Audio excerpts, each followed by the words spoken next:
Welcome to The Explainer. Today we're going to dive into a pretty wild story about value, about focus, and about a really unusual experiment. And it all boils down to one huge question. What's the most valuable currency we can actually spend to change the world? So, let's meet our guy, a man named Arthur, but everyone calls him Pockets. And this quote?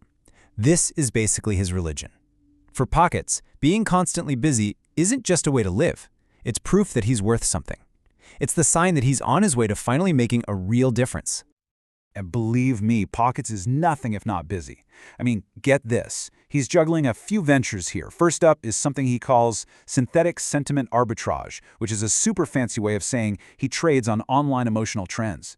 Then there's temporal load balancing, which means he's basically a ghost worker handling executives' emails while they're asleep. And finally, his so-called big one, a high-tech hydroponic moss farm that he's betting his entire future on. He's convinced all this chaos, all this hustle, is the only way to build up enough cash to finally do some good in the world. And this, right here, this is his core delusion. Pockets genuinely sees himself as this sort of white knight of capital. He thinks the only way to solve the world's problems is to build a giant fortress of money first. But here's the catch. Making a real contribution is always something he's putting off. It's always just one more big score away. Okay, so while Pockets is totally lost in his digital hustle, somebody else is watching humanity, and they're watching from a much, much higher vantage point. And from this cosmic perspective, their diagnosis of Earth is, well, it's pretty damning. They come to the conclusion that humanity's problem isn't a lack of tools or technology. Nope, we have literally everything we need to solve every major crisis. The real failure is organizational. It's a failure of collective will, a failure of focus.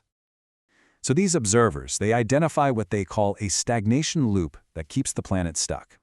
Here's how it works. Step 1, a new innovation creates more resources. Step 2, those resources get concentrated at the very top. Step 3, all that wealth creates what they call systemic dissociation. The rich just become completely detached from the world's real problems. And that leads to the final step, perpetual deferral.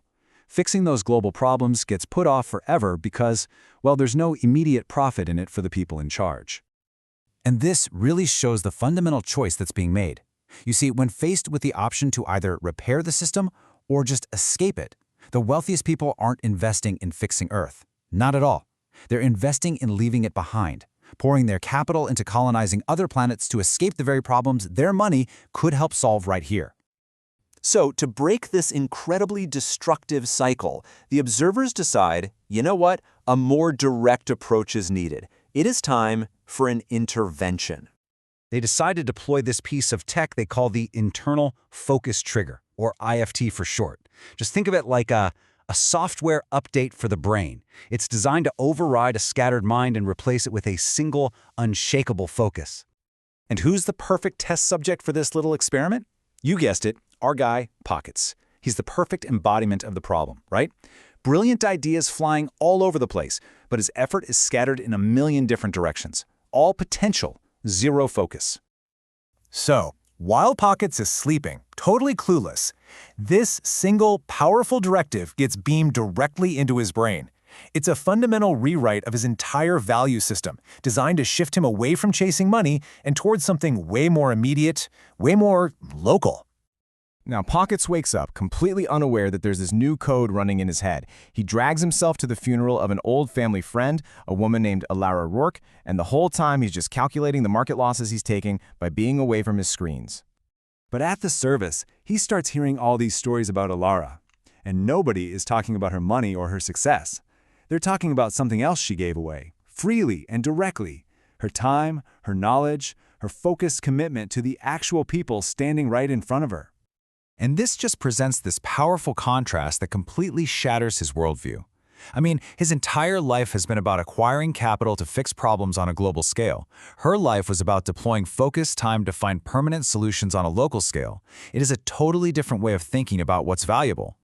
And then the story gets even weirder. Pockets gets this strange inheritance from Alara. It's not money. It's a single brass key and a big, heavy, old-fashioned ledger. And this ledger, he finds out, is the record book for an anti-store, a community built not on profit, but completely on sharing skills, sharing time, and building trust. The moment his hands touch that heavy, analog ledger, something just clicks. That alien trigger, the IFT, it activates. And in an instant, his priorities are forcibly, chemically shifted. An alert just screams from his wrist. His prize-winning moss farm is in total catastrophic failure, draining all of his accounts. But for the first time in his entire life, it feels like distant noise. It's unimportant. His entire being is now fiercely focused on the book in his hands. So the directive is working, right? He's focused. He has this new purpose. But, and this is the real twist, even with this new programming, his deepest, oldest instincts are still there. His very first, hardwired, gut reaction to seeing this beautiful, incredible system built on pure trust and time is, how can I make money off this? How can I optimize it? How can I scale it? The old Pockets is fighting back hard against that new directive. And up in space, the observers see this. They note the conflict, because this is the real test. It's not about forcing focus. The question is, will his old obsession with efficiency and scale corrupt this new purpose? Or will the directive to commit, to focus on the person right in front of him, truly change him from the inside out? The IFT may have forced his focus, but the choice of what to do with that focus, well, that's still all on him. The experiment has only just begun.